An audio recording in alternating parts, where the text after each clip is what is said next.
No dia 29 de abril de 1945, num posto de gasolina em Milão, penduraram 2 corpos de cabeça para baixo. Os transeuntes cuspiram neles, chutaram-nos. Alguém esvaziou a sua pistola contra um deles, já cadáver.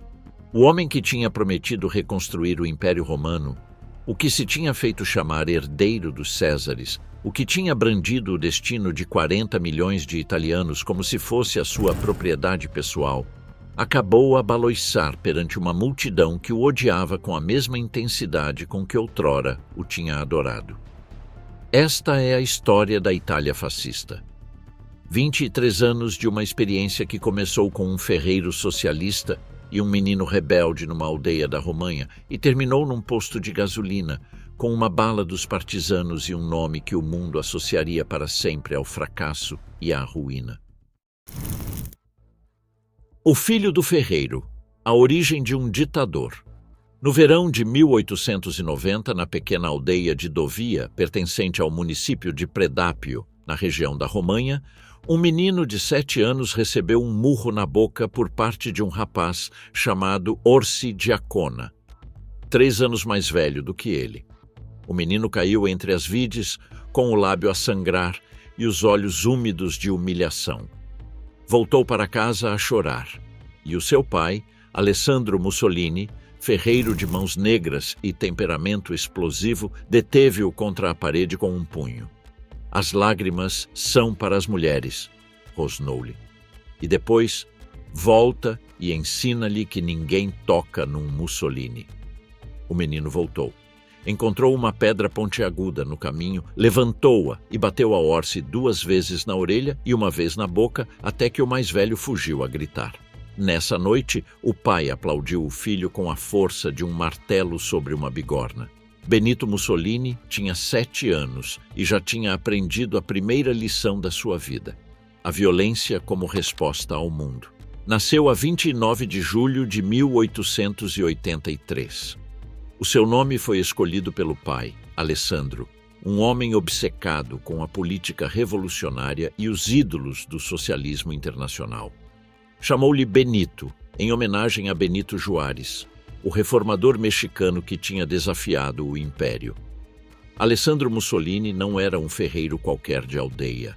Tinha passado 3 anos na prisão pelas suas atividades junto aos anarquistas que seguiam o russo Mikhail Bakunin, e tinha sido o primeiro organizador sindical de toda a Itália. A sua ferraria em Dovia era também um clube político informal, onde os trabalhadores chegavam à noite para escutar debates sobre Marx, Bakunin e Mazzini, enquanto o fogo da forja iluminava as conversas de homens com pescoços vermelhos e gorros de Garibaldi. Rosa Mussolini, a mãe, era tudo ao contrário: professora de escola primária, católica devota, calada e paciente. Dava aulas no piso de cima da ferraria, enquanto o martelo ressoava no chão e Alessandro discutia política aos gritos com os vizinhos. Os 3 filhos, Benito, Arnaldo e Edvige, cresceram entre o estrondo da bigorna e as lições de catecismo, entre o ateísmo furioso do pai e a fé serena da mãe. Benito era o mais difícil. A sua própria autobiografia reconhece-o sem vergonha. Era inquieto, incapaz de ficar quieto, propenso a brigas. Enviaram-no para o internato salesiano de Faenza quando tinha 9 anos, e em 2 anos tinham-no expulsado por esfaquear no braço um colega que lhe tinha chamado lixo anarquista. O diretor dos frades, esgotado, escreveu no processo: "A sua alma é negra como o inferno." Alessandro recebeu-o em casa com orgulho. O seu filho não se tinha dobrado perante os padres. A segunda escola, o Instituto Magistral de Forlimpopoli, foi mais permissiva. O diretor era Valfredo Carducci, irmão do grande poeta Giosuè Carducci. Ali Benito demonstrou uma inteligência súbita e feroz quando queria. Em 1901, obteve as melhores classificações nos exames finais de toda a história do Instituto e graduou-se com diploma de professor de primária. Tinha 18 anos e nenhum emprego. O município de Predápio rejeitou a sua candidatura a escrivão municipal.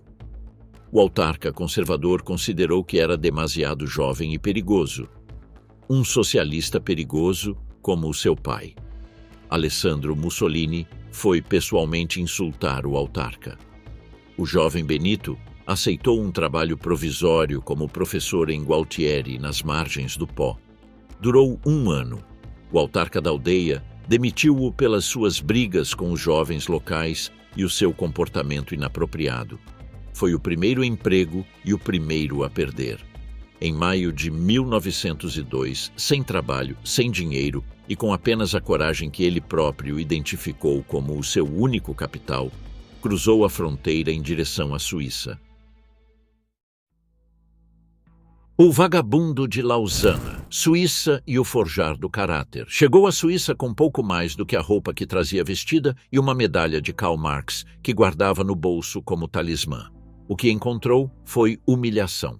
Os italianos eram mão de obra barata e desprezada na Confederação Helvética. Trabalhou como peão numa obra perto de Orbe, carregando carrinhos de mão com pedra num dia de 11 horas, sob um sol sem piedade, com as mãos em carne viva e os pés em polares. No final da semana, o empreiteiro pagou-lhe 20 liras em vez das 30 acordadas.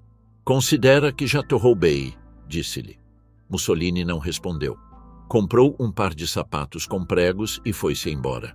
Em Lausana, sem dinheiro e sem trabalho, dormiu debaixo da grande ponte durante dias.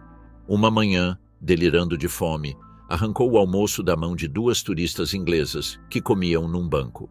Pão, queijo, ovos. Se tivessem protestado, admitiu anos mais tarde na sua autobiografia, provavelmente tê-las-ia estrangulado. Estava tão desesperado de fome que quase tinha perdido o sentido.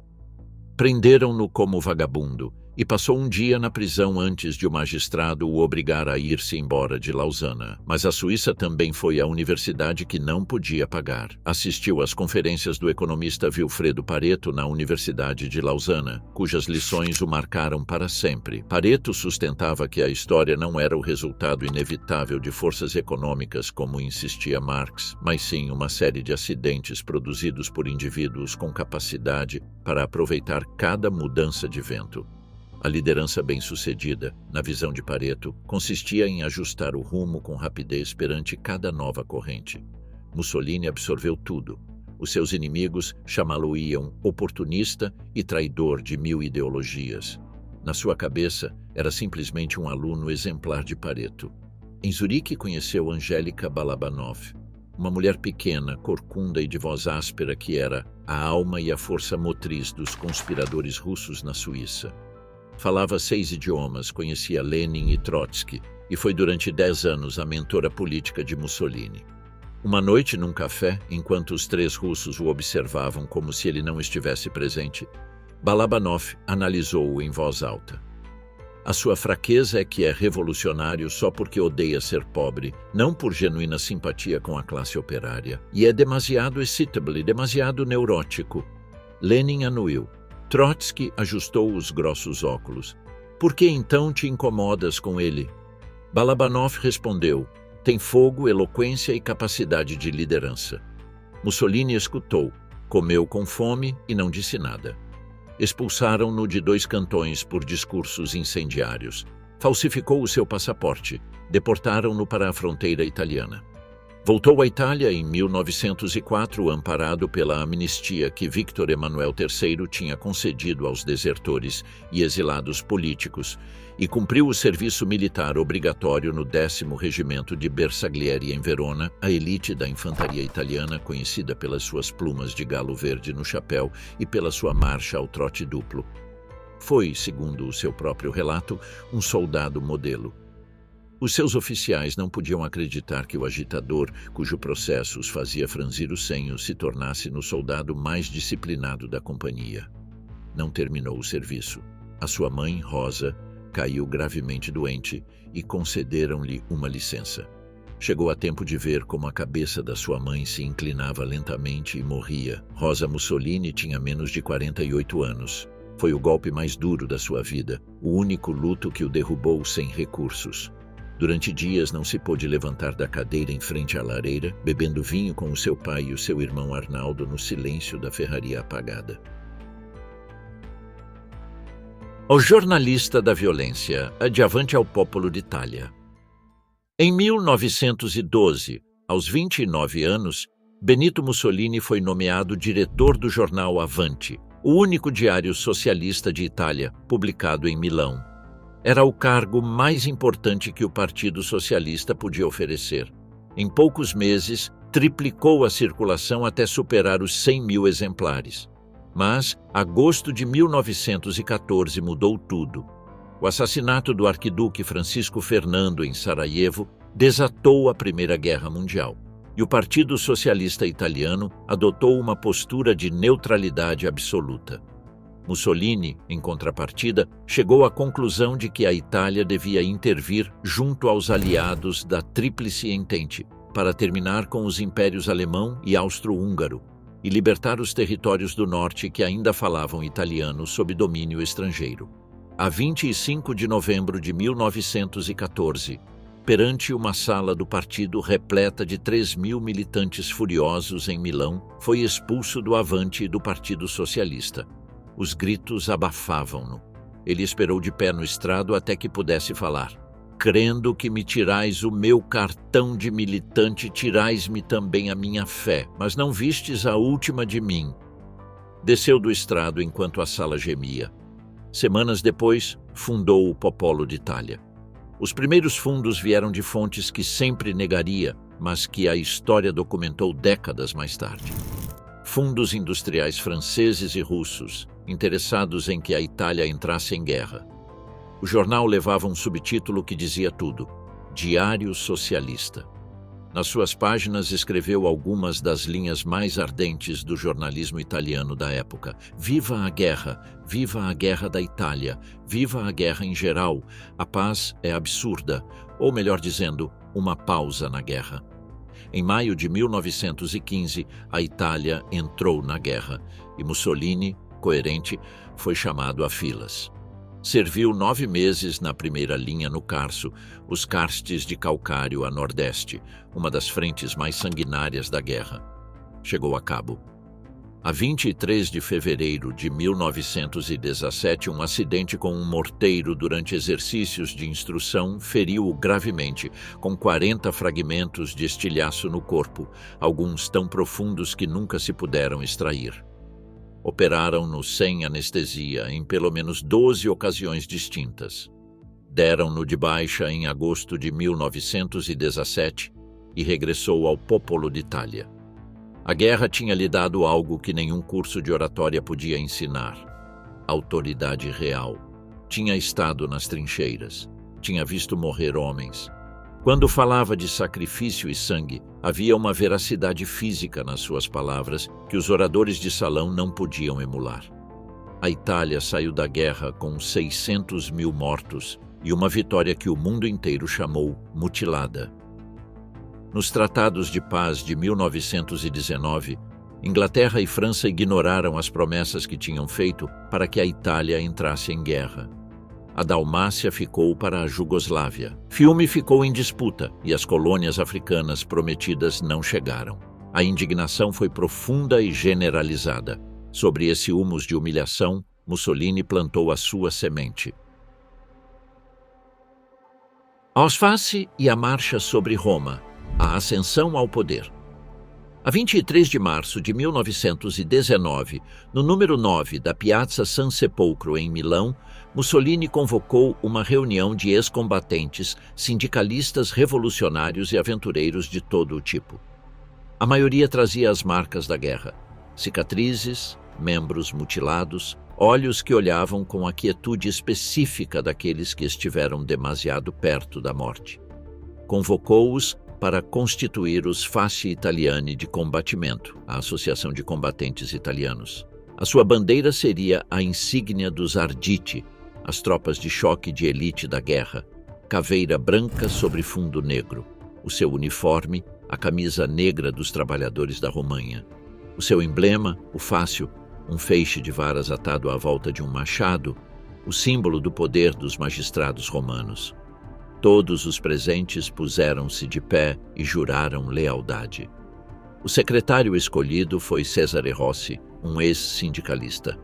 Entre os outros membros do comitê executivo que Mussolini selecionou nessa tarde, segundo testemunhos posteriores do próprio Rossi, pelo menos 2 tinham antecedentes criminais. Os Fasci não eram um partido político no sentido convencional. Eram uma força de choque. Grupos de camisas negras armados, os squadisti, começaram a atacar as sedes socialistas e sindicais em toda a Itália do Norte.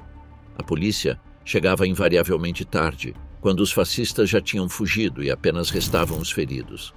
O governo de Giolitti, temeroso do bolchevismo, olhava para o outro lado ou, pior ainda, como Mussolini revelou mais tarde, chegou a oferecer secretamente o apoio dos carabinieri aos fascistas em troca de Mussolini romper com D'Annunzio. Gabriele D'Annunzio, o poeta guerreiro, era a grande figura romântica do irredentismo italiano. Em setembro de 1919, à frente de um punhado de arditi tinha ocupado Fiume e reclamado-a para a Itália. A faanha fez vibrar a nação. Mussolini apressou-se a subir para o carro da popularidade de D'Annunzio, mas quando Giolitti bloqueou Fiume e o poeta teve de render-se em dezembro de 1920, Mussolini não acudiu ao seu resgate. Já não precisava dele. Nas eleições de maio de 1921, Mussolini apresentou uma lista de 34 candidatos fascistas. Ganharam todos, juntamente com o controle de Milão, Bolonha e Ferrara. De 4.000 votos humilhantes em 1919, passou para 178.000. À frente do Congresso Fascista de Nápoles, em outubro de 1922, com 30.000 camisas negras a marchar perante ele na Piazza del Plebiscito, entre clarins e bandeiras, lançou o ultimato: ou o governo nos é entregue, ou tomamo-lo marchando sobre Roma. A 27 de outubro, 3 colunas de squadristi começaram a convergir sobre a capital a partir de diferentes direções. O primeiro-ministro Luigi Facta pediu ao rei a declaração da lei marcial. Vítor Emanuel III, de 52 anos, temeroso da guerra civil, recusou assinar. Foi uma decisão que selou o destino da Itália por 23 anos. Mussolini esperou no seu gabinete em Milão. A chamada do ajudante de campo do rei chegou.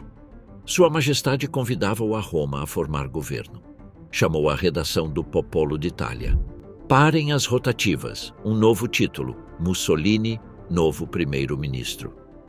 Tomou o comboio noturno, chegou a Roma com a camisa negra, desculpou-se com o rei. Venho direto do campo de batalha. As tropas fascistas entraram em Roma a 30 de outubro de 1922, numa marcha triunfal de 5 horas em frente ao Palácio Real. Mussolini tinha 39 anos, tinha funcionado. O homem que dormira debaixo de um ponte em Lausana com uma medalha de Marx no bolso era agora o primeiro-ministro de Itália. O Duce, construção da ditadura.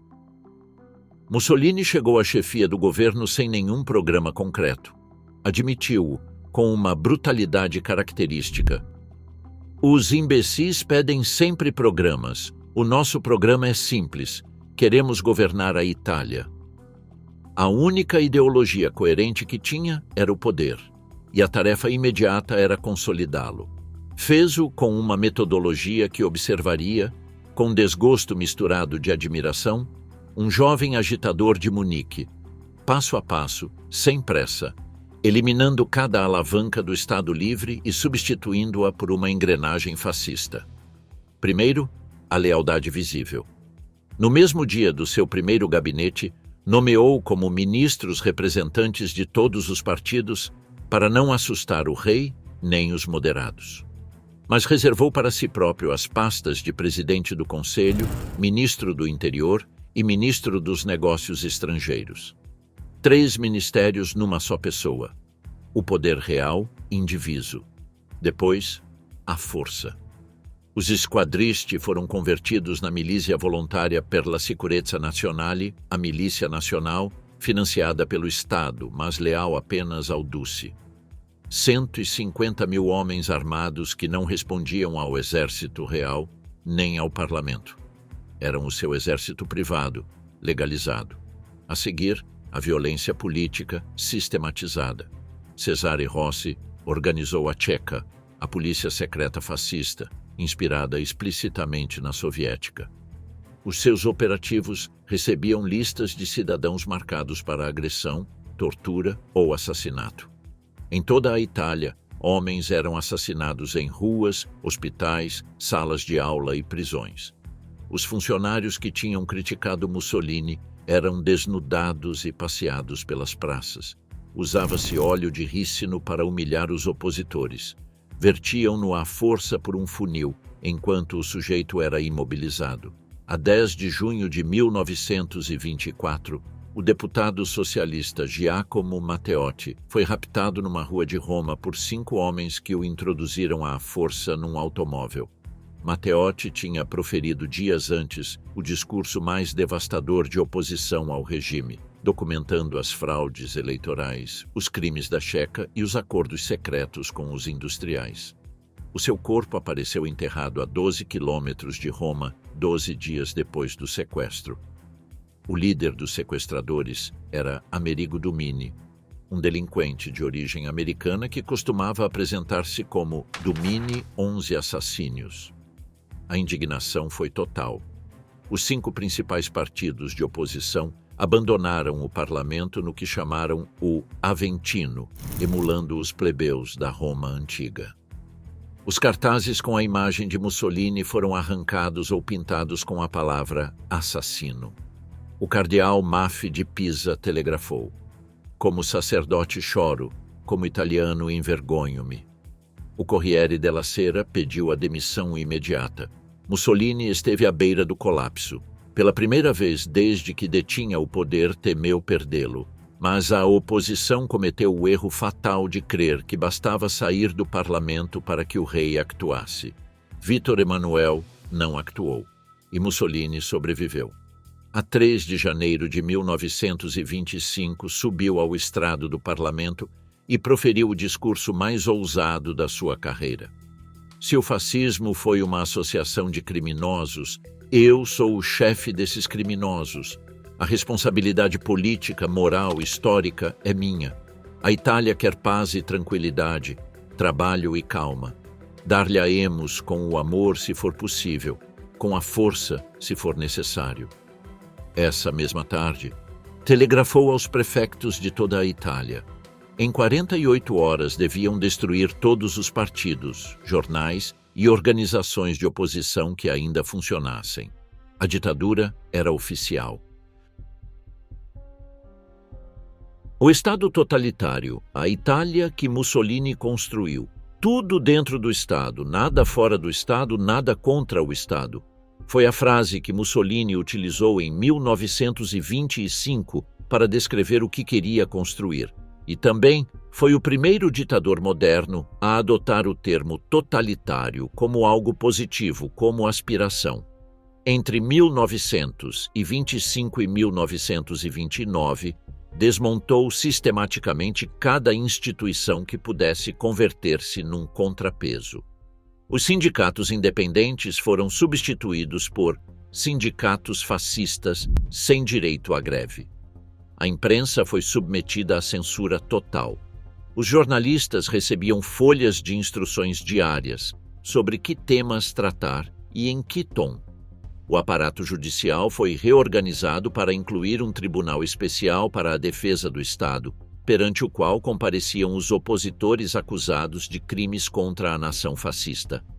A OVRA, herdeira da Checa, mas legalizada, cresceu até ter mais de 100.000 operativos, entre agentes secretos e uniformizados, que vigiavam a população. Os porteiros dos edifícios estavam legalmente obrigados a espiar os inquilinos. Os vizinhos eram incentivados a denunciar-se mutuamente. Mas Mussolini também construiu.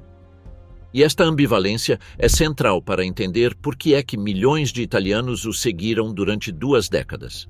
Construiu estradas, organizou o Dopolavoro, uma rede de clubes operários que proporcionavam desportos, cinema ao ar livre, teatros, excursões, instalações desportivas.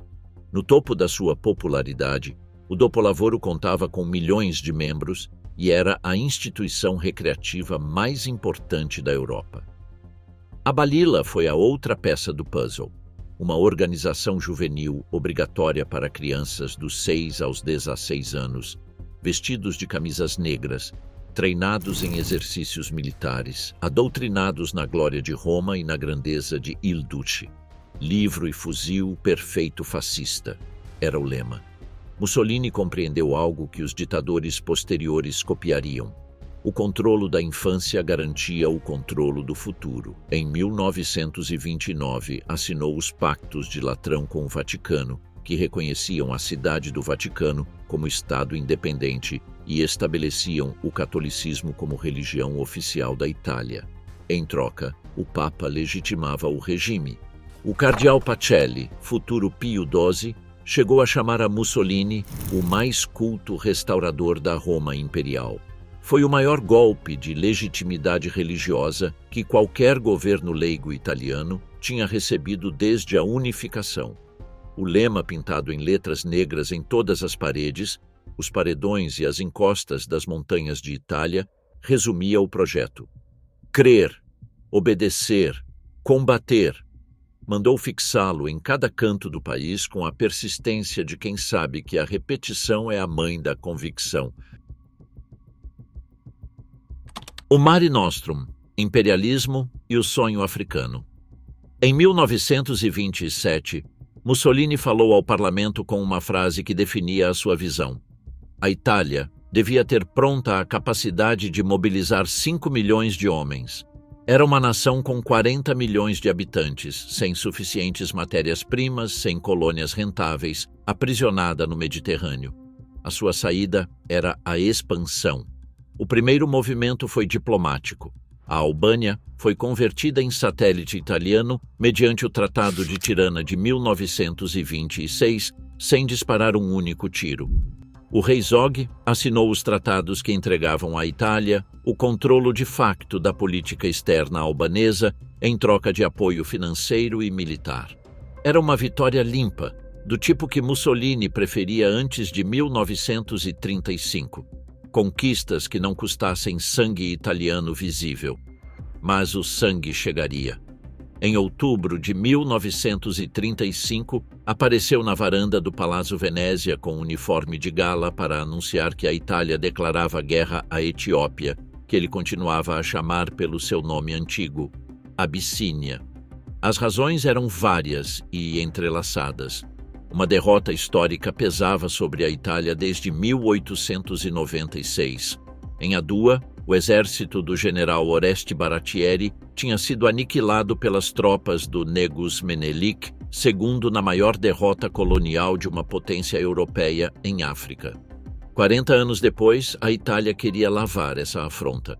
E Mussolini precisava, além disso, de uma válvula de escape para uma economia que começava a ressentir-se, uma colônia onde reubicar o milhão de italianos que considerava excedente e, sobretudo, uma vitória militar que demonstrasse ao mundo e ao seu próprio povo que a Itália fascista era uma potência de primeira ordem.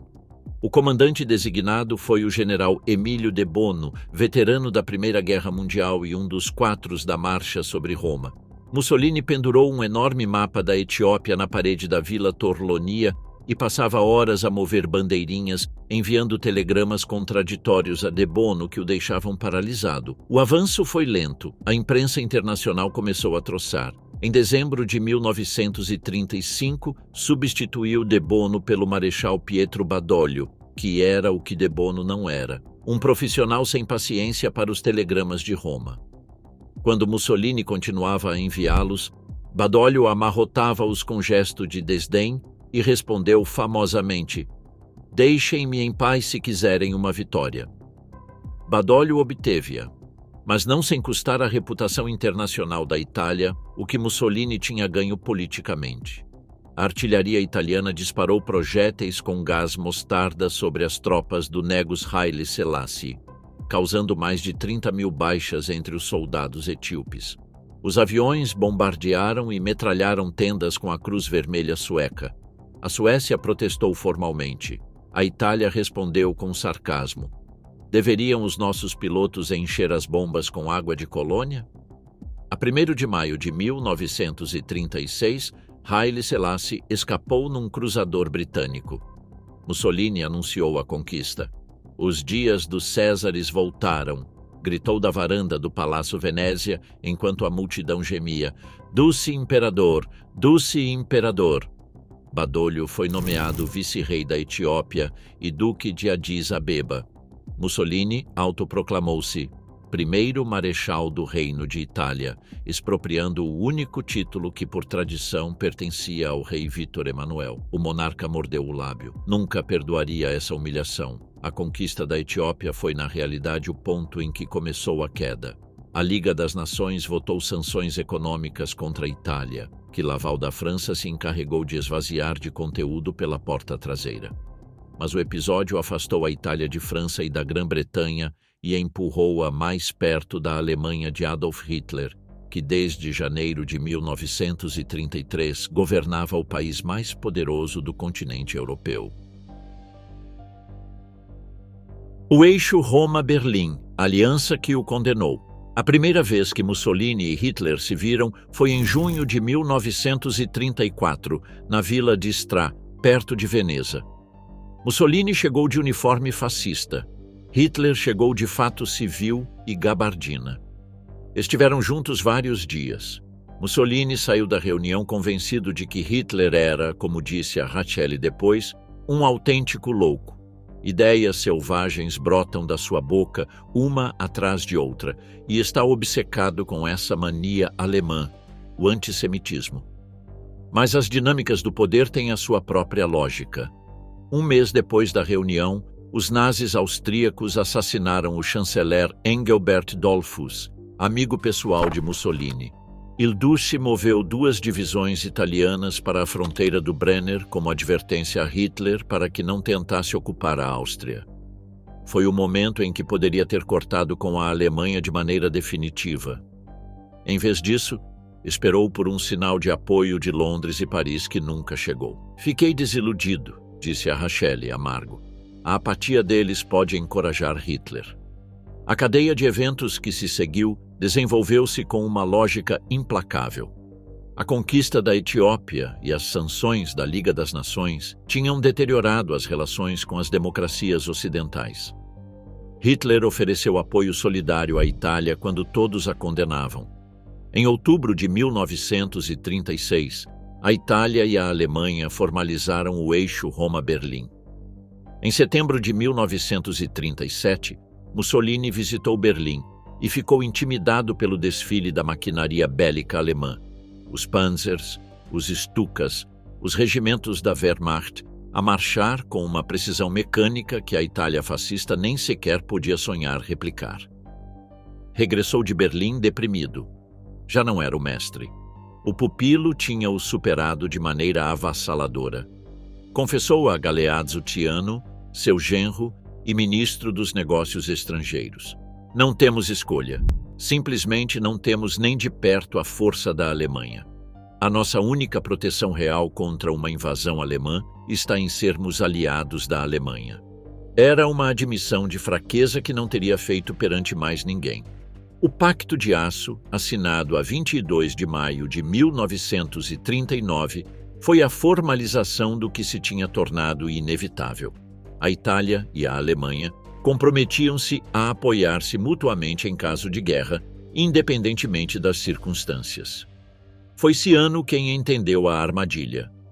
Com este pacto, Mussolini entregou a Itália a Hitler. A decisão de ir para a guerra ou não já não é nossa. A 1º de setembro de 1939, a Alemanha invadiu a Polônia. A Grã-Bretanha e a França declararam guerra à Alemanha. Mussolini, que não estava preparado militarmente, declarou a não-beligerância italiana, uma postura que a ninguém satisfazia. Não era a neutralidade que lhe teria dado certa independência, senão um limbo que evidenciava a sua dependência dos sucessos alemães para entrar no conflito no momento que lhe parecesse mais vantajoso. O momento que considerou mais vantajoso chegou a 10 de junho de 1940. A França estava de joelhos. As tropas alemãs tinham entrado em Paris 4 dias antes. Mussolini apostou que a Inglaterra seguiria a França na capitulação. Essa tarde declarou guerra à Grã-Bretanha e à França a partir da varanda do Palácio Venezia.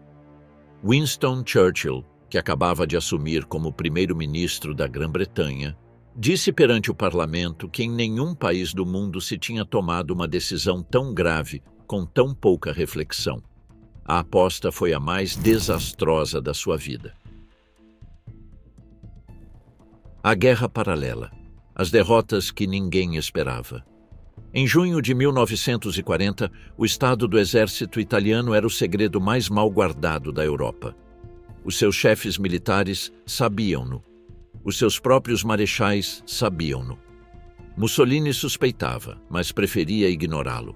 Sobre o papel, a Itália tinha um exército de milhões de homens. A realidade era diferente. A maior parte das divisões italianas existia apenas como nomes em listas de Estado-Maior. Careciam do equipamento básico, de motorização suficiente, de artilharia moderna. As tropas raramente tinham água suficiente em África. Frequentemente careciam de rádios que funcionassem. A regia aeronáutica operava em grande medida com aviões biplanos que os pilotos britânicos, canadianos e australianos do Hurricane e do Spitfire catalogavam como antiquados no melhor dos casos. A regia marina, a mais moderna ramificação das forças armadas italianas, carecia de porta-aviões e de radar. Um detalhe que sublinhava a brecha tecnológica. Enquanto a Royal Navy dotara desde 1939 a maioria dos seus grandes navios de guerra com sistemas de radar de superfície e aéreo, não existia um único detetor radar em toda a frota italiana quando a guerra começou em junho de 1940. Em África do Norte, Mussolini ordenou ao Marechal Rodolfo Graziani, comandante do 10º Exército Italiano na Líbia, que avançasse sobre o Egito. Graziani sabia que era uma manobra temerária. Tinha comunicado por escrito a Roma que o seu exército carecia da motorização necessária para sustentar uma ofensiva no deserto. 4/5 partes das suas divisões eram de infantaria a pé, num teatro onde a guerra era essencialmente de movimento e onde as distâncias entre os pontos de água mediam centenas de quilômetros. Mussolini ignorou-o. Em setembro de 1940, cruzou a fronteira com 80.000 homens. Avançou cerca de 90 quilômetros até a localidade costeira de Sidi Barrani, em território egípcio. E deteve-se. Construíram-se 7 campos dispersos no deserto. As tropas esperaram. Graziani telegrafou a Roma que a logística era impossível para seguir em frente sem um período de consolidação de várias semanas. Em dezembro de 1940, o general Richard O'Connor lançou a Operação Compasso com apenas 36.000 homens da Western Desert Force britânica. Em 2 meses, destruiu 2 exércitos italianos completos. Para fevereiro de 1941, 133.000 soldados italianos tinham sido capturados e o resto tinha sido empurrado quase até Trípoli, a 1.300 quilômetros de distância. A velocidade do colapso tomou de surpresa inclusive os próprios britânicos, que detiveram o seu avanço não por resistência italiana, mas porque Whitehall decidiu enviar tropas para a Grécia. Hitler teve de enviar Erwin Rommel com o Afrika Korps para evitar que os italianos perdessem toda a Líbia. Na Grécia, a situação foi pior em termos de prestígio. Mussolini invadiu a partir da Albânia a 28 de outubro de 1940, sem informar Hitler com antecedência. Hitler põe-me sempre perante factos consumados, tinha dito a Ciano. Desta vez, eu poloei a ele. Os gregos resistiriam com uma ferocidade que os italianos não tinham previsto. Para finais de novembro, não só tinham detenido a invasão nas montanhas do Épiro, senão que tinham empurrado os italianos de volta para a Albânia, recuperando até 1/4 do território albanês que anteriormente controlavam os italianos. Para dezembro de 1940, os gregos tinham tomado a cidade de Gjirokastër. No início de 1941, a situação era tão crítica que Mussolini teve de enviar reforços urgentes e relevar o general Sebastiano Visconti Prasca, que tinha planeado a operação, pelo marechal Ugo Cavallero. A imprensa mundial ridicularizou a debacle. Hitler teve de interromper os seus preparativos para Barbarossa e destinar forças adicionais aos Balcãs na primavera de 1941 para resgatar o seu aliado, o que, segundo vários historiadores alemães, atrasou o início da invasão da União Soviética em várias semanas cruciais. Na África Oriental Italiana, composta pela Etiópia, Eritreia e Somalilândia Italiana, o quadro era igualmente sombrio. Os italianos tinham ali teoricamente mais de 350 mil homens, sob o comando do Duque de Aosta, Amedeo de Savoia-Aosta. Mas a imensa maioria eram tropas coloniais com armamento antiquado e as forças italianas regulares careciam do apoio logístico para sustentar operações sustentadas longe das suas bases. Os ataques britânicos a partir do Sudão e do Quênia começaram em janeiro de 1941. Para maio, as forças italianas tinham sido completamente derrotadas. O Duque de Aosta rendeu o último reduto em Amba Alagi a 16 de maio de 1941 com as honras da guerra, numa das poucas capitulações honrosas de toda a campanha italiana. No mar, a Royal Navy lançou o ataque a Taranto, na noite de 11 para 12 de novembro de 1940. 21 torpedeiros biplanos Swordfish embarcados no porta-aviões HMS Illustrious atacaram em 2 vagas a base naval italiana, onde estava ancorada a maior parte da frota. Afundaram o couraçado Conte de Cavour, danificaram gravemente o Litório e o Caio Duílio e puseram fora de combate temporariamente 2 cruzadores e 2 contra-torpedeiros. Tudo isto a um custo de 2 aviões abatidos. O almirante Yamamoto estudou o ataque com atenção antes de planear Pearl Harbor. Em março de 1941, a Batalha do Cabo Matapan custou à Regia Marina 3 cruzadores pesados, o Zara, o Pola e o Fiume, e 2 contra-torpedeiros afundados num único encontro noturno, no qual os britânicos usaram o seu radar para se colocarem em posição de disparo sem ser detectados. A Regia Marina não voltaria a ser uma força ofensiva efetiva em toda a guerra. Na frente do leste, a deterioração foi igualmente catastrófica. O corpo de expedição italiano, enviado em junho de 1941 com 3 divisões e 62 mil homens sob o comando do general Francesco Zingales, ampliou-se progressivamente até se converter no Armir, o exército italiano na Rússia, com 8 divisões e mais de 200 mil homens no outono de 1942. As divisões italianas na frente do leste careciam de armas antitanque adequadas para se enfrentarem aos T-34 soviéticos. Os seus canhões de 47 milímetros eram eficazes contra os tanques ligeiros, mas praticamente inúteis contra a blindagem do T-34. Muitos dos seus veículos não tinham aquecimento. No inverno russo de 1942 a 1943, com temperaturas que alcançavam os 45 graus abaixo de zero, os óleos de motor congelavam e os motores não arrancavam. As botas dos soldados italianos desenhadas para o Mediterrâneo não eram adequadas para a estepa russa. Durante a contraofensiva soviética de novembro de 1942, que selou o cerco de Stalingrado, as linhas italianas do Don foram rompidas na operação denominada Pequeno Saturno. Entre dezembro de 1942 e janeiro de 1943, o Armir foi virtualmente destruído. Os registros do Ministério da Defesa italiano, publicados décadas depois, fixaram as baixas totais em cerca de 130 mil homens entre mortos, feridos e capturados, embora estimativas mais amplas cheguem a cifras superiores. Os sobreviventes realizaram a pé uma retirada de centenas de quilômetros em pleno inverno, e os que regressaram à Itália contavam o horror dos ataques blindados soviéticos sobre linhas que apenas tinham espingardas da guerra anterior e trincheiras sem isolamento. Um soldado sobrevivente, Eugênio Corti, documentaria anos depois no seu testemunho Murpio non ritornano: era a desbandada, o fim do mundo, o grande retorno que todos tínhamos temido. A 11 de dezembro de 1941, 4 dias depois de Pearl Harbor, Mussolini e Hitler declararam conjuntamente a guerra aos Estados Unidos da América. Era uma decisão que Mussolini tomou por pura lealdade ao aliado alemão e pelo cálculo de que os americanos estariam demasiado ocupados com o Japão para intervir decisivamente na Europa no curto prazo.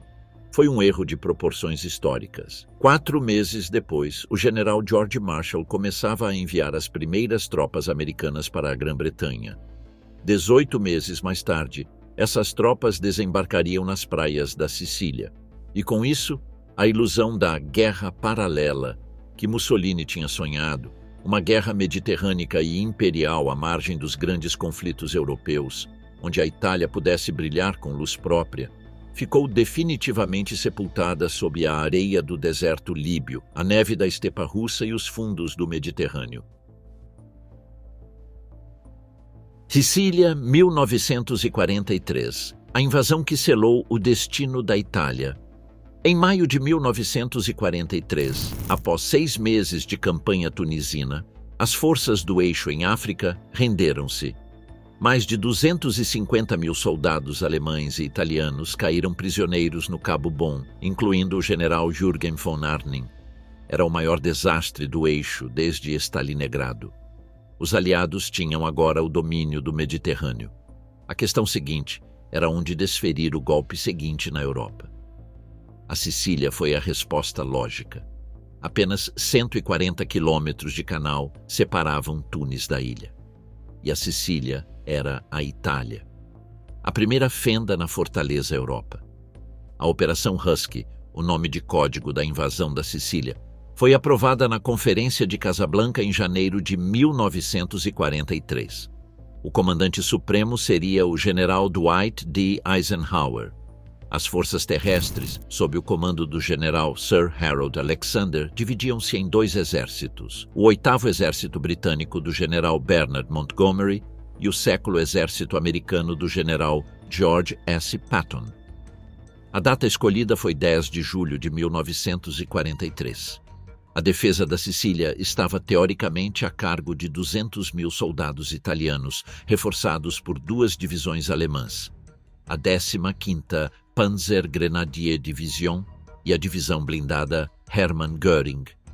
O general alemão encarregado de coordenar a defesa, o excêntrico Oberst Ernst Günther Bade, conhecido pelo seu kilt escocês e pela sua Claymore, era uma figura que gerava respeito entre as suas próprias tropas, mas que operava num sistema de comando ítalo-alemão que nunca deixou de funcionar com atrito constante e desconfiança mútua.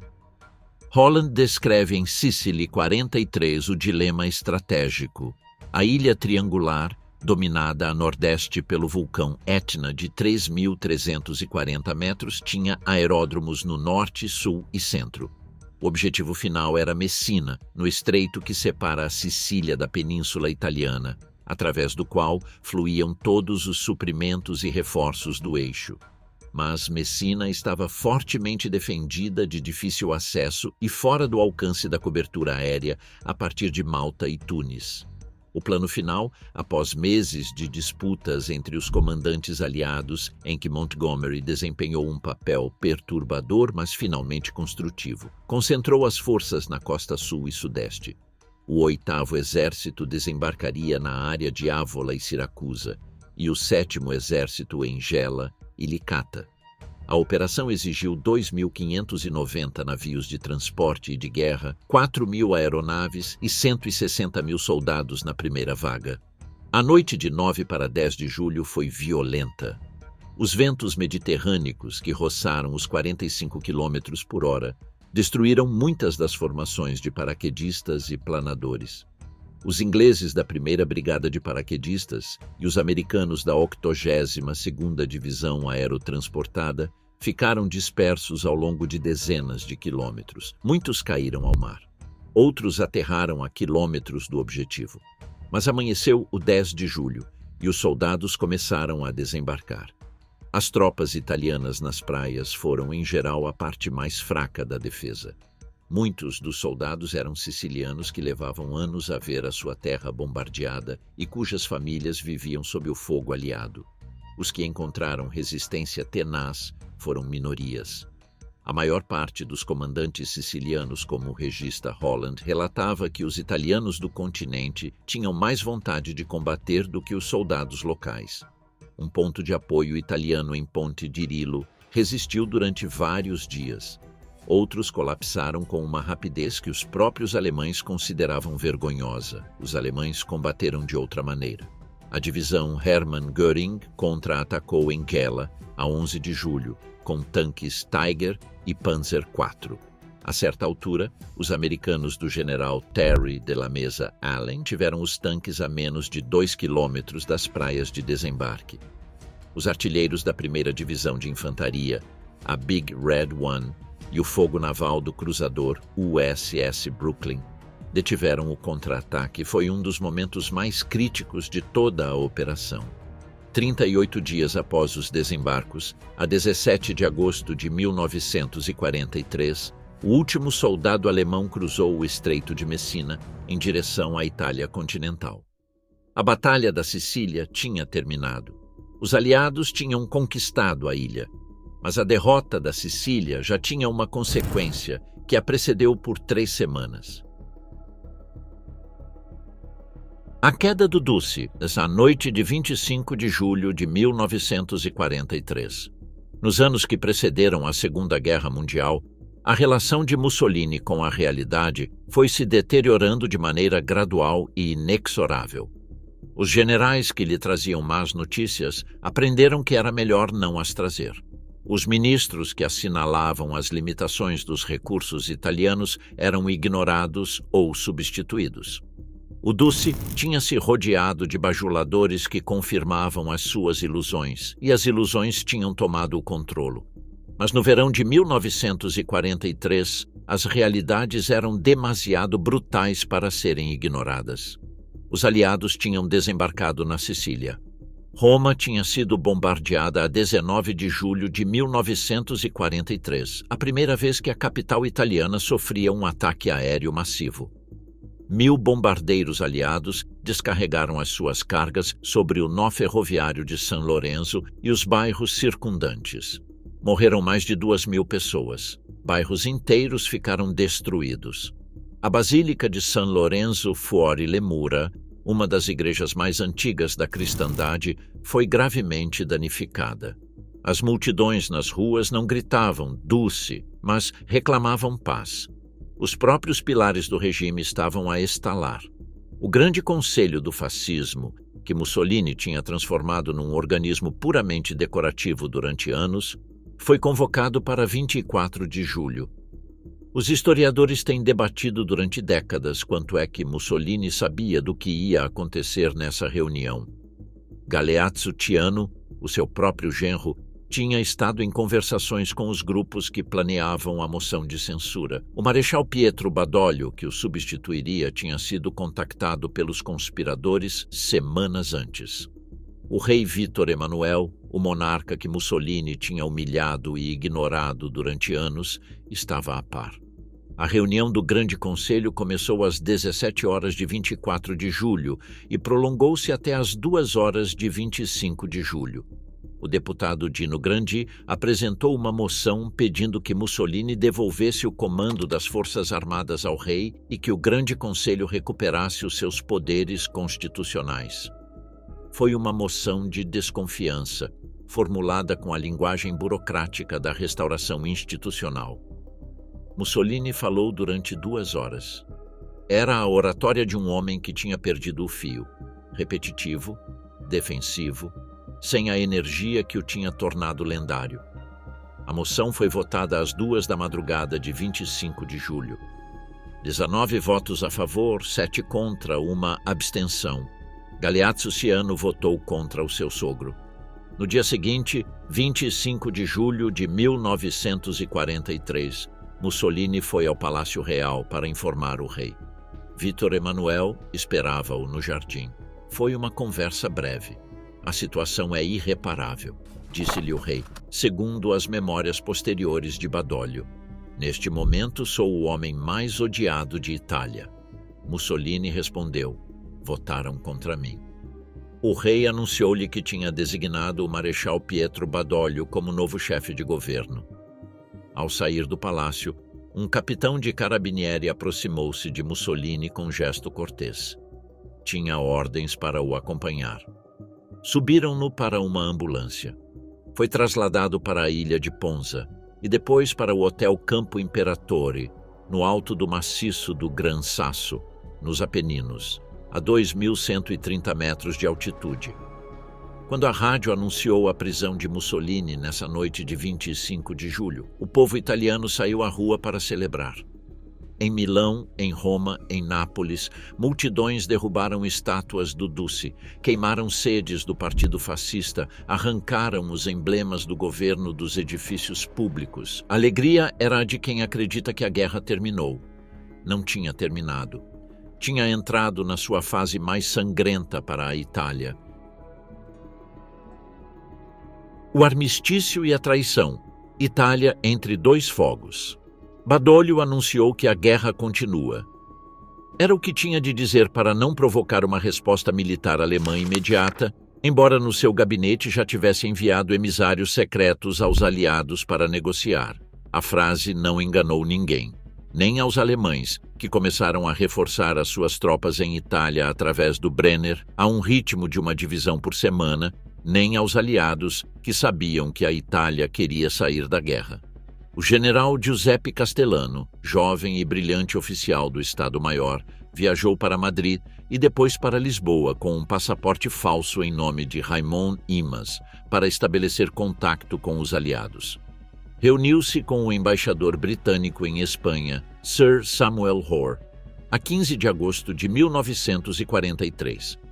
A situação italiana era desesperada. Os alemães já tinham trazido 13 divisões para a Itália e chegavam mais.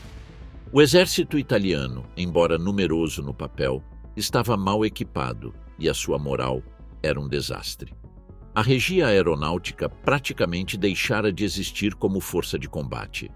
A Itália precisava que os aliados desembarcassem com força suficiente na península para que as tropas italianas pudessem mudar de bando e combater junto deles contra os alemães. Os aliados aceitaram negociar, mas com condições duríssimas. O armistício, conhecido como o Armistício de Cassibile, foi assinado secretamente a 3 de setembro de 1943. O mesmo dia em que o 8º Exército de Montgomery cruzava o Estreito de Messina e punha pé na terra continental italiana com a Operação Baytown. 6 dias depois, a 8 de setembro às 18h30, os altifalantes de rádio de toda a Itália transmitiram a voz de Badoglio. O governo italiano, reconhecendo a impossibilidade de continuar a luta desigual contra o poderio avassalador do adversário, com o propósito de evitar posteriores e mais graves danos à nação, pediu um armistício ao general Eisenhower. A reação popular foi de júbilo. A reação militar alemã foi imediata e calculada. Hitler tinha previsto a traição italiana. A Operação Axe, o plano alemão para desarmar as forças italianas em caso de mudança de bando, foi executada com uma eficiência brutal. Em questão de horas, em Itália, nos Balcãs, na Grécia, na Córcega e em toda a área mediterrânea, as unidades alemãs cercaram e desarmaram as divisões italianas. Em muitos casos houve resistência e os alemães responderam sem piedade. A divisão Aki, na ilha de Cefalônia, resistiu durante 9 dias em combate aberto contra a 1ª Divisão de Montanha alemã. Quando caiu, os alemães executaram mais de 4.000 prisioneiros italianos, incluindo o general Antônio Gandin. Foi um dos crimes de guerra mais massivos do teatro mediterrâneo. Em Roma, o rei e Badoglio fugiram para o sul na madrugada de 9 de setembro. Não deram instruções aos comandantes militares sobre o que deviam fazer. O abandono da capital foi total e vergonhoso. Os generais que deviam defender a cidade não sabiam se deviam combater ou render-se nem contra quem o primeiro era possível. As divisões alemãs ocuparam Roma a 10 de setembro. Aquela mesma manhã de 9 de setembro, às 13h30, os primeiros soldados do 5º Exército Americano do general Mark Clark começavam a desembarcar nas praias do Golfo de Salerno, na Operação Avalanche. era a grande aposta aliada, um desembarque 300 quilômetros a norte do Estreito de Messina, desenhado para capturar Nápoles, o maior porto do sul da Itália, e avançar para Roma. A Tempestade Selvagem, a Batalha da Itália. Os alemães souberam da localização exata do desembarque aliado em Salerno quase desde o primeiro momento.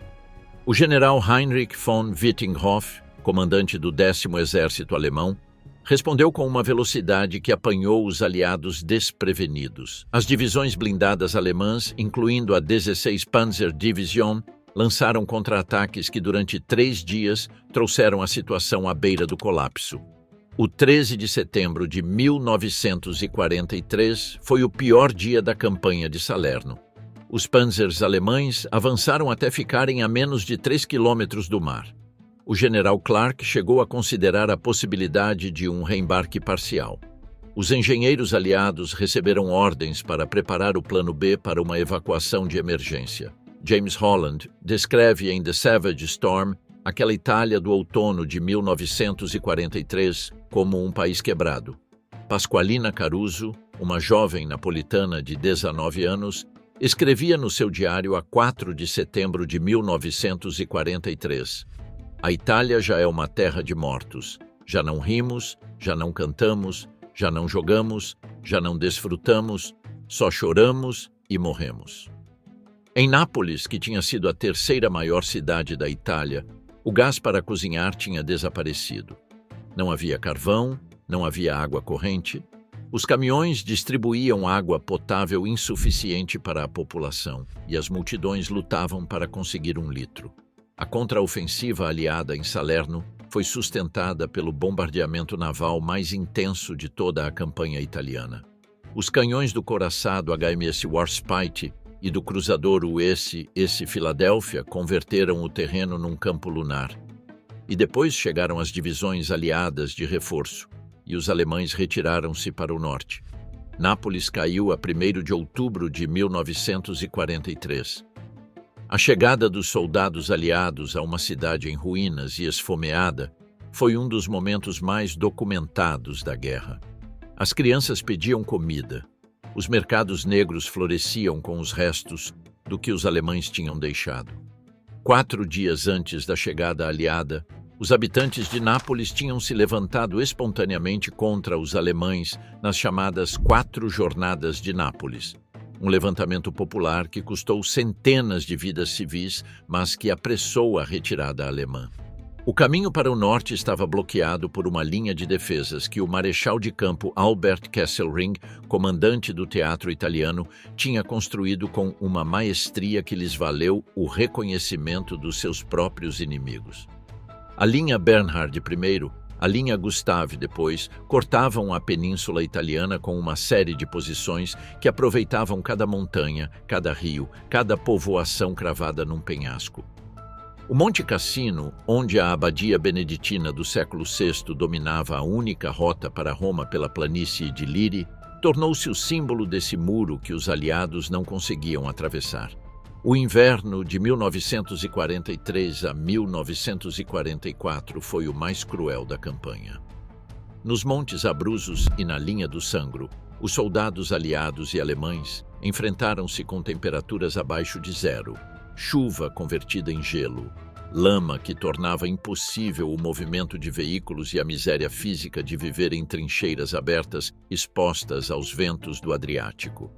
Um dos comandantes alemães nessa linha, o tenente Hans Golda, à frente de uma bateria de lançadores de foguetes Nebelwerfer, cruzou o Estreito de Messina em agosto de 1943 com a sensação agridoce daquele que sobreviveu a uma batalha, mas sabe que virão mais. Nas suas notas conservadas e citadas por Holland em The Savage Storm, descrevia a Itália pela qual transitava. Rosário estava muito destruída. Palme, outrora uma charmosa cidade portuária, abandonada e morta. Casas estilhaçadas, ruas abertas pelas bombas. A guerra tinha voltado à Europa continental e a Itália era o campo de batalha. A República de Salò ante o fantasma do Duce. Enquanto os aliados lutavam por cada colina no sul, Hitler tinha executado a operação mais dramática para resgatar o seu aliado. A 12 de setembro de 1943, um comando de paraquedistas alemães, sob o comando do Sturmbannführer das SS Otto Skorzeny, aterrissou em planadores no cume do Gran Sasso, onde Mussolini estava detido no Hotel Campo Imperatore. Os guardas italianos, confusos e surpreendidos, não opuseram resistência. Mussolini foi embarcado num pequeno avião Fieseler Storch e trasladado primeiro para Pratica di Mare e depois para a Alemanha, onde Hitler o recebeu. Os testemunhos daqueles que viram Mussolini nesses dias coincidem em descrevê-lo como um homem destruído. Tinha envelhecido visivelmente. Os seus olhos, sempre descritos como vibrantes e penetrantes, estavam opacos. Quase não falava. Um jornalista a quem concedeu uma breve entrevista pouco antes da morte transmitiu as palavras que ele próprio pronunciou. Estou terminado. A minha estrela caiu. Não me resta força para lutar. Trabalho e tento, mas sei que tudo é farsa. Espero o fim da tragédia e, estranhamente afastado de tudo, já não me sinto ator. Sinto-me o último dos espectadores. Hitler não o deixou cair. Precisava dele para manter a ficção de uma Itália fascista aliada que justificasse a ocupação alemã do norte do país. Mussolini foi instalado como chefe da República Social Italiana, a RSI, também conhecida como a República de Salò, pela cidade do Lago de Garda, onde tinha a sua sede provisória. Era um estado marioneta sem exército próprio digno desse nome, sem recursos reais, vigiado em cada passo pelos representantes de Hitler. A partir de Salò, Mussolini assinou as execuções daqueles que tinham votado contra ele no Grande Conselho. Entre eles estava Galeazzo Ciano, o seu próprio genro e pai dos seus netos. Ciano foi fuzilado a 11 de janeiro de 1944 em Verona, juntamente com mais 4 membros do Grande Conselho. Morreu de frente para o pelotão, como tinha pedido, para morrer a olhar para os seus assassinos.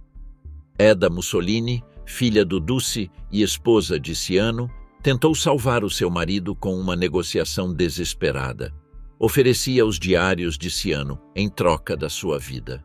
Os diários continham informação comprometedora sobre a Alemanha. Himmler esteve tentado, mas o procedimento judicial fascista em Verona foi mais rápido do que qualquer negociação.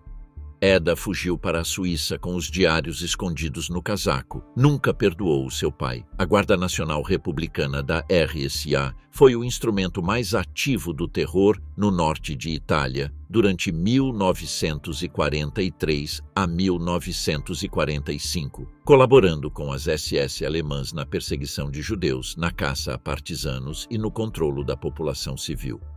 Mais de 8.000 judeus italianos foram deportados para os campos de extermínio do Reich. A maioria não regressou. Foi a mancha mais negra de todo o período fascista e ocorreu precisamente quando o regime já estava nos seus estertores e dependia completamente da Alemanha. Os partisanos do norte de Itália, organizados em brigadas comunistas, socialistas de ação e católicas sob o guarda-chuva do Comitê de Libertação Nacional, cresceram em número e audácia ao longo de 1944. Sabotavam pontes, atacavam comboios, protegiam os pilotos aliados abatidos. Os alemães e a RSI respondiam com uma brutalidade que gerava mais partisanos do que aqueles que eliminavam. O fim do sonho, abril de 1945. No início de 1945, o Terceiro Reich estava a desabar. No leste, o Exército Vermelho avançava a partir do Vístula para o Oder. No oeste, os aliados tinham cruzado o Reno. Em Itália, o 5º Exército Americano e o 8º Exército Britânico preparavam a ofensiva final a partir das linhas do Pó e dos Apeninos. A RSI já era um cadáver que não o sabia. Na tarde de 25 de abril de 1945, o Comitê de Libertação Nacional do Norte de Itália convocou a insurreição geral. Os partisanos tomaram Milão, Turim e Gênova. As guarnições alemãs, a negociar a sua rendição, não opuseram resistência. Mussolini tentou escapar. Na noite de 25 de abril, cruzou o Lago de Como em direção a Menaggio com um comboio alemão. Trava consigo uma mala com documentos e a sua amante Claretta Petacci, que se recusou a abandoná-lo. Iva disfarçado com um casaco da Luftwaffe. Na madrugada de 27 de abril, na pequena localidade de Dongo, na margem oeste do Lago de Como, uma brigada de partisanos comunistas deteve o comboio alemão para o revistar. Um elemento da brigada revistou o automóvel da retaguarda e reconheceu o homem envolvido no casaco. Mussolini foi identificado e detido. Durante a noite de 27 para 28 de abril, Mussolini e Claretta Petacci foram trasladados para a Vila Belmonte em Giulino di Mezzegra, uma aldeia nas margens do Lago de Como. Às 4 da tarde de 28 de abril, foram tirados para um caminho e fuzilados. O executor foi Luigi Longo, comandante Walter Audizio, conhecido como o partisano Colonello Valério. O cadáver de Mussolini recebeu pelo menos 5 balazos. Essa mesma noite, os corpos de Mussolini, Claretta Petacci e mais 15 hierarcas fascistas foram transportados em caminhão para Milão. Na madrugada de 29 de abril, foram pendurados de cabeça para baixo, com ganchos de talho, das vigas de teto de uma bomba de gasolina na Piazzale Loreto. Era o mesmo lugar onde, 9 meses antes, os alemães tinham pendurado publicamente os cadáveres de 15 partisanos executados como represália. A multidão que se congregou na Piazzale Loreto nessa manhã descarregou sobre os corpos toda a raiva acumulada de 20 anos de ditadura, de 4 anos de guerra, de bombardeamentos, de fome, de medo. Espancaram-nos, cuspiram-lhes. Alguém disparou a sua pistola contra o cadáver de Mussolini que já pendia imóvel. Uma mulher disparou 5 tiros, um por cada filho morto na guerra, segundo disse. 2 dias depois, Adolf Hitler suicidava-se no bunker de Berlim. A conta final, o que restou de um sonho imperial. O que deixou para trás o fascismo italiano? As cifras são frias, mas necessárias. A Itália perdeu na guerra entre 450 mil e 500 mil soldados em todas as frentes. As baixas civis em território italiano durante as operações de 1943 a 1945 estimam-se entre 100 mil e 150 mil pessoas. As cidades do sul ficaram destruídas em proporções que variavam entre o dano parcial e a devastação total. Nápoles, Cassino, Foggia, Catanzaro, Reggio Calabria foram bombardeadas até se converterem em escombros em certas zonas. O norte, com a resistência e as represálias alemãs, acrescentou uma dimensão de terror civil de que o sul tinha sido poupado. A economia italiana estava em ruínas. As infraestruturas, desde estradas até caminhos de ferro, tinham sido destruídas sistematicamente pelos alemães na sua retirada. As pontes explodidas, os arquivos saqueados, as máquinas desmontadas e enviadas para o Reich.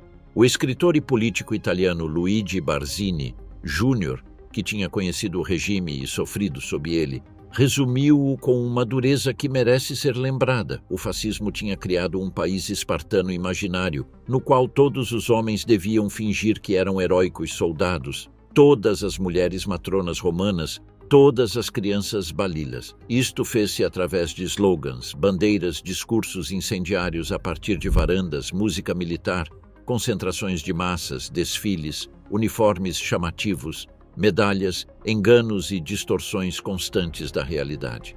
Os italianos acordaram demasiado tarde do seu sonho artificial, os que ainda viviam, famintos, desesperados, desacreditados. 8.564 judeus italianos foram deportados para os campos de extermínio nazis. Menos de 1.000 sobreviveram. O homem que iniciou tudo, o menino que recebeu um pontapé de Orsi Jacona num campo de uvas de Dóvia em 1890, jaz pendurado num gancho em Milão. O seu pai Alessandro tinha lhe ensinado que nunca se dobra perante o valentão mais forte. Mas o valentão maior de todos tinha sido ele próprio, e o mundo que pretendeu dominar tinha-o dobrado com uma violência que igualava a sua. O experimento fascista italiano durou 23 anos. Começou com a promessa de restaurar a grandeza de Roma e terminou na Piazzale Loreto, com um homem que tinha confundido o poder com a história e a violência com a força. Há uma distinção entre essas duas coisas que o filho do ferreiro de Predápio nunca compreendeu de todo. Ou talvez a tenha compreendido tarde demais, ali na Vila Belmonte, nas margens do Lago de Como, na tarde de 28 de abril de 1945, quando o caminho pelo qual o tiraram estava úmido e o sol já se punha sobre os Alpes.